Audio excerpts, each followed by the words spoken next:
میں ایک کتاب کا نام آپ کو بتاتا ہوں، ہیپی منی، مائیکل نارٹن اور ایلزبتھ ڈن کی کتاب ہے، اور اس کا کریکس یہ ہے کہ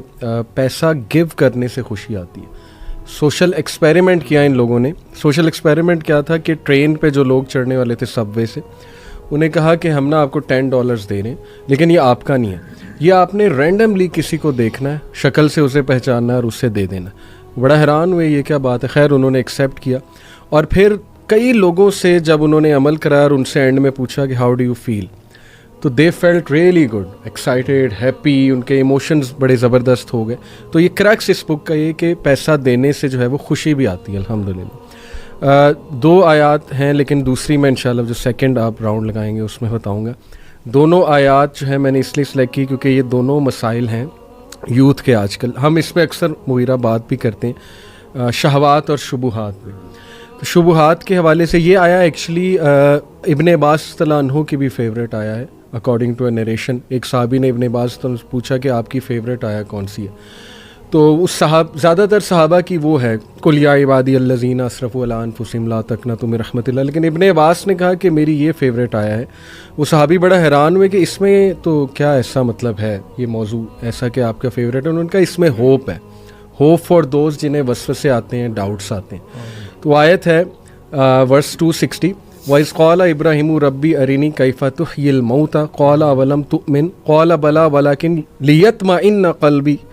یہ آیت کی ٹرانسلیشن میں آپ کو بتاتا ہوں۔ And remember when Ibrahim said my lord show me how you give life to the dead, Allah responded do you not believe, Ibrahim replied yes I do but just so my heart can be reassured. تو الحمدللہ دیکھیں، میں ایک scholar کو بھی سن رہا تھا، انہوں نے کہا کہ اس میں ہوپ ہے ان لوگوں کے لیے کہ جن کو ڈاؤٹس آ جاتے ہیں۔ Not all doubts are wrong, some doubts obviously they can take you to a very wrong direction، especially اگر ان کی انٹینشن ٹھیک نہیں ہے، اور وہ بس آپ وہ بنی اسرائیل جیسے ہر چیز پہ ڈاؤٹ اٹھا دیتے تھے، وہ تو غلط انٹینشن۔ لیکن اگر آپ سمجھنے کے لیے، ایمان بڑھانے کے لیے کچھ پوچھ رہے ہو، تو میرا خیال جن سے پوچھا جا رہا ہے ان کو بھی انڈرسٹینڈ کرنا چاہیے۔ سب سے پہلے اس نے ذہنی دینا چاہیے کہ یار یہ سمجھنا چاہ رہے ہیں، اور جو پوچھنے والا ہے اس کو بھی میں سمجھتا ہوں ہوپ فل رہنا چاہیے کہ ایمان ڈاؤن ہو جاتا ہے، ڈاؤٹس آ جاتے ہیں، لیکن یہ کہ پوچھو، کیونکہ ابراہیم علیہ السلام دیکھیے وہ اللہ کو کہہ رہے ہیں کہ اللہ مجھے آپ دکھائیں، میں بس ایمان کی تقویت جو ہے وہ چاہتا ہوں۔ لیکن پوچھنے کا مقصد جو ہے وہ ڈاؤٹ نہیں ہے، نہ ہی شک ہے جی، لیکن انکریز ان فیتھ ہے، انکریز ان فیتھ ریزلٹ ہے اس کا۔ کے لیے انکریز کرنی، یعنی ابراہیم علیہ السلام کے اندر ذرہ برابر بھی شک نہیں تھا، ذرہ برابر بھی کسی قسم کا ڈاؤٹ کچھ نہیں تھا، لیکن صرف سوال کرنے کی نوعیت یہ تھی، یا سوال سے وہ چاہتے یہ تھے کہ ان کا ایمان اور بڑھے،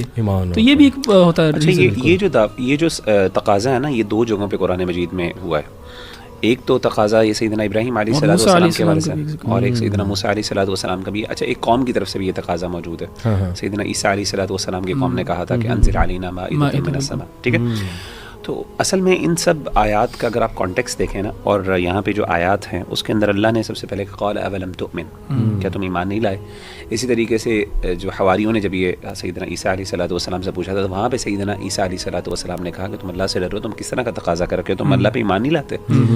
دونوں نے جواب یہ دیا کہ ہم اپنے دل کا اطمینان چاہتے ہیں، اور دونوں کو جواب ملا اللہ کی طرف سے۔ اس سے پتہ یہ چلا کہ اللہ تعالیٰ سے ایسے ایکسپیرینسز کا تقاضا کرنا جو کہ اگینسٹ دا نیچرل لاز ہیں، یہ پسندیدہ نہیں ہے، لیکن یہ حرام بھی نہیں ہے۔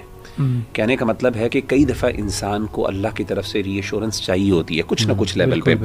اور میں آپ کو بتاؤں، یقین کریں انسان کوئی بھی ری ایشورنس علی بھائی نہیں دے سکتا۔ میں نے دیکھا ہے بڑے بڑے لوگ ہمارے پاس آتے ہیں، بڑے سمپل ڈاؤٹس ہوتے ہیں، بڑی مشکل، ہم بڑا اچھا ان کو اپنی طرف سے جواب بھی دیتے ہیں، سیٹسفائی ہو پاتے، they can not satisfy them self. اس سے پتہ یہ چلتا ہے کہ معاملہ چونکہ دل کا ہوتا ہے نا، اور دل کا اختیار صرف اللہ کے، شرع صدر اللہ کے ہاتھ میں ہوتا ہے۔ اسی لیے جب تک اللہ کی مدد نہیں ہے، اللہ کی طرف سے انشراح نہیں پہنچے گا، فائدہ نہیں ہوگا۔ تو اسی لیے میں سمجھتا ہوں بھائیوں کو، دیکھیں اللہ کے ساتھ اور آپ کا تعلق ہے نا، وہ ایک پرسنل تعلق ہے، آپ اللہ کے ساتھ جو مرضی باتیں کریں، آپ کا تعلق ہے، ہم اس میں کوئی انٹروین نہیں کرتا۔ یہ تقاضے اللہ سے کرنے میں ایز لانگ ایز اگر مقصد جیسے انہوں نے کہا کہ دین پہ شک نہیں ہے اور اطمینان ہے، تو ایمان بڑھانے کے اس دور میں خاص طور پر میں سمجھتا ہوں اس دور میں جب اتنے ڈاؤٹس ہیں اتنے مسائل اور انسان اگر انفلوئنس ہو رہا ہے